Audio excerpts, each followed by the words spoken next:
Hey, Chris here from Prima Coffee Equipment. Today we're going to walk through some brewing guidelines for the Trifecta brewer from Bunn. So, say you have your Trifecta now, you're working on a particular coffee and just thinking about how to dial it in. We're going to go through that with a sample coffee right here and just see how you can get the most out of this machine. So, right now I'm using a coffee roasted by Cindergrass Coffee in Louisville, Kentucky. It's an Ethiopian bean natural process. So let's get going. I'm going to take the brew cup out here and grind some coffee into it.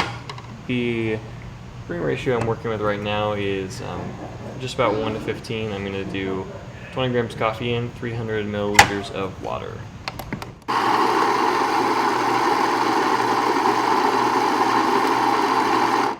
Let's see where that gets us. So we're about 13 grams.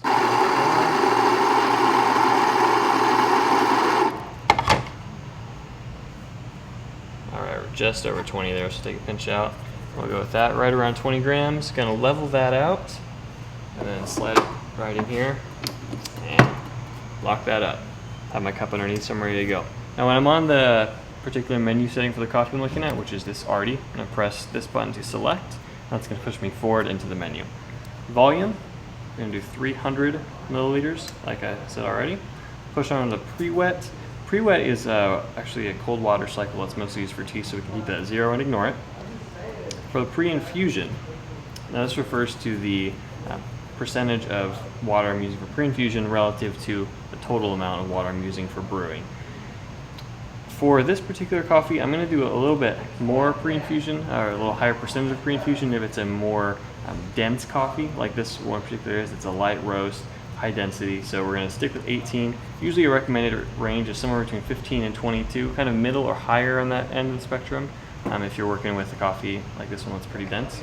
Unfortunately, the menu does kind of kick you out of it after a certain number of seconds of inactivity, so we're going to push back into that, go to pre-infusion. 18 is where we'll keep it for now. It's a good average spot to start. Fill pause refers to the duration of that pre-infusion, so how long after it's filled am I going to wait to actually push on to extraction. This is also a good average place to start, about 10 seconds. So we'll push on and we won't adjust that until after we actually try the cup and see what we want to change. Extraction time. Now the extraction time range that's generally recommended for this, especially for this grind that I'm using right now. Let me show you that so we can get an idea of what we're talking about. It's kind of a fine drip grind. So for this grind setting in this coffee, 46 is a pretty good place to start. Now, somewhere between 40 and 50 is generally the range that they will recommend if you're just starting to dial in a coffee. So the higher end of that, 46 or so, is where I'd like to try for coffee this particular density, because high density coffees are more resistant to extraction. So we'll push back into that, fill pause, extraction time, go on, start with 46, turbulence, on.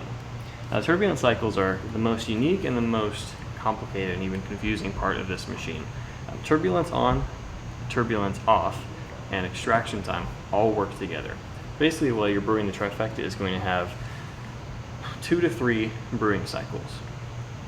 You take the total extraction time, which for us was 46 seconds, you're going to cut that in half. So we have about 23 seconds, and those are the 2 cycles. So it's never just going to be 1 cycle, but always 2 or 3.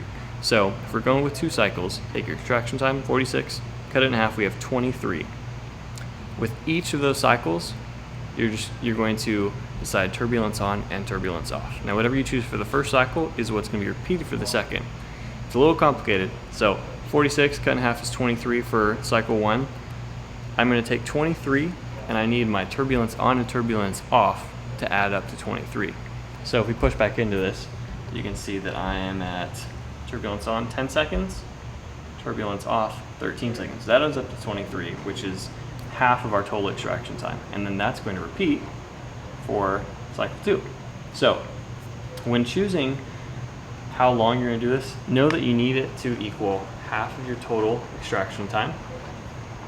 And know that you can think of it kind of in this way. It's best to kind of picture the coffee taster's flavor wheel, and I'll just use this lid as if that were it. So in your first third on the aroma side, you kind of have these bright, citrusy, herbal, acidic notes in the coffee. The second third, you're kind of working with those sugary, sweet caramel chocolate notes, and this last third right here, you're looking at more of the spicy, kind of roasty, smoky, bitter aspects of the coffee.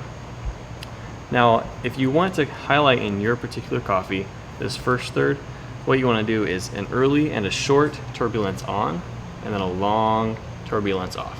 So if I were looking at 23-second window for that first cycle, I might do maybe 6 seconds on and 17 seconds off. That would be an example of short on and then long off. If I wanted to highlight something more in the middle, this kind of sugary, sweet, chocolatey notes, I might do something more moderate. Maybe just cut it right in half. So maybe do 11 seconds on, 12 seconds off, and so on for that last third on this side. So you get the idea. So we're gonna push back into that for the turbulence on. I'm gonna do something more in the middle to start with. So we'll do 10 seconds on, 13 seconds off. The result of that should make it so that we're experiencing more of those chocolatey, sweet flavors in the coffee. Turbulence power is going to be relative to the density of your coffee. So again, this is a high density coffee, light roast. We can afford to have the turbulence actually be pretty strong. It goes up to 14. I wouldn't want to start with full power. We might actually end up over extracting, especially if we're not keeping the other variables in balance. But let's start somewhere right in the middle, just 8. Obviously, if you wanted to increase the rate of extraction, turbulence up. If you want to decrease, turbulence down. So let's start right in the middle, 7. Press out power is also like turbulence relative to the density of your coffee or roast development, anything that's going to affect the rate of extraction. That's the intensity of the press at the very end. We're also going to keep that right in the middle to start with and go all the way up to 7. We're going to start just with 3, so something average to get us started. And again, if you want to actually get a little bit more out of that coffee, you want to increase the rate of extraction, you can increase that press out power. It is important to know that the press out power is also going to affect the mouthfeel of the coffee, because that's when you're actually pressing it through the filter. So if you have it really high, you can actually press out more fines and have a little more of a chalky feel in your mouth. Whereas lower press out power would clean it up a little bit. All right, we'll push on to press out time. Press out time is actually not going to affect anything as long as it's long enough. So it doesn't usually take a minute to get all that coffee out unless you're doing really high volume. So if you went full 16 ounces, it might take that long. It's not going to take that long, but we can leave it at 60 for now and just go ahead and cancel and we're done. When I go to temperature, right now this is reading in Celsius. So 94 degrees is just about 201 degrees Fahrenheit, which is a decent place to start with a coffee of this density. And let's make sure we got everything. Power, time, temperature. And we're back to the original menu. So those are all the options, all the variables that we can control.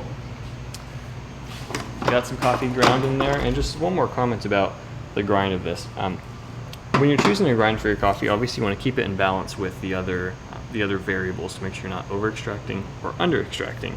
But if I go with a pretty fine grind like this and a lower dose, I'm actually going to notice a cleaner, more crisp cup. And that's just because we're compressing the range of particle size. If I were to coarsen up that grind, we'd have a bigger range, so more large chunks, more small pieces, and that's actually going to have a bit more siltier, heavier mouthfeel.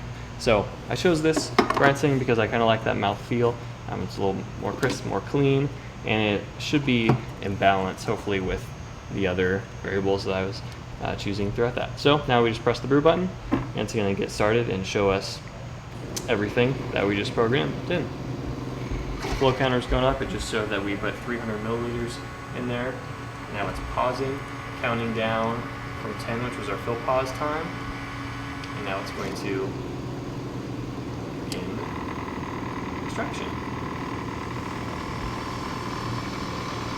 This is the remaining of our total 300 milliliters, what's left over from that 18% pre-infusion that we already added.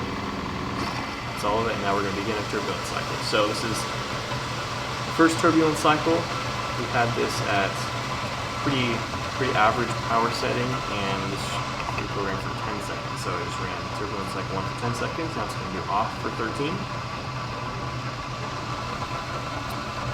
And after the end of those 13 seconds, it's going to repeat the next time. This is our second turbulence cycle, second half of our extraction phase. We're going for 10 seconds and off for 13. You can see that's telling you what's going on up here. Now we're at turbulence off. and it's also counting down our remaining brew time. So just about 10 seconds left to go. One reason that you're able to get a really quick brew time on the Trifecta, as you can see, we were only doing 40 seconds to a minute total, is because you have that turbulence, which increases the rate of extraction. So you're able to get really similar results in a shorter amount of time. It's pretty cool. It's similar to an AeroPress in that way. An AeroPressing out with the power that we instructed it to do, which was just about averaging 3 or 4 out of 7 maybe. And we're just about good to go. So hopefully that should give you some guidelines as how to start dialing in a cup of coffee. Every coffee is different, and there's a ton you can do to manipulate each cup with the Trifecta, which is one reason that we really love it. So take your time with these coffees. Try maybe just the beginning parameters recommended by us or recommended by Bunn, and adjust just one thing at a time, seeing what changes they make. I think you'll be surprised at the big difference that these small changes can make. And then wait for a bit, run the same cycle again, see how it tastes, repeat and repeat, and just change things slowly, and hopefully you'll get the same results we do with the Trifecta, which is a delicious cup of coffee. Thanks for watching.